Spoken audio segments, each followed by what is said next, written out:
ज़्यादा कि इंसान जहाँ रहता है वही उसका घर कहलाता है, लेकिन जाहिर सी बात है कि हर चीज़ परफेक्ट नहीं होती है। आपके लिए मिजाज के हिसाब से हर चीज़ जो है रिक्वायरमेंट फ़र्क हो सकती है। जैसे कि अगर मैं अपनी बात करूँ तो मेरा दिल करता है कि शहर जो है वो वीरान भी ना हो, यानी कि बहुत ज़्यादा ट्रैफिक भी नहीं होनी चाहिए, बहुत ज़्यादा आबादी भी ना हो, लेकिन बहुत ज़्यादा खालीपन भी नहीं होना चाहिए, समुंदर भी होना चाहिए, पहाड़ भी होने चाहिए, जिसे कहते हैं कि दरिया भी हो तो क्या ही बात। इन सब चीज़ों की एक रिक्वायरमेंट होती है।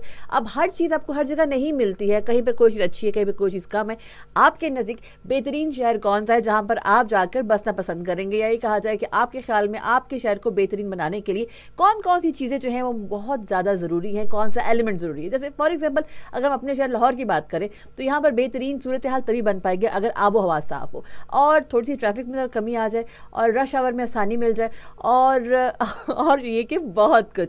तो इस सवाल का जवाब ज़रा सोच के मुझे बताइए कि आपके ख्याल में आपके पसंदीदा शहर में क्या चीज़ जो है वो ऐड हो जाए तो वो बहुत बेहतरीन सुपर डुपर काम हो जाएगा, और उसको अचीव करने के लिए आप क्या करने के लिए तैयार हैं। That's a question of the day. बात करते हैं इस पर लेकिन कुछ देर के बाद।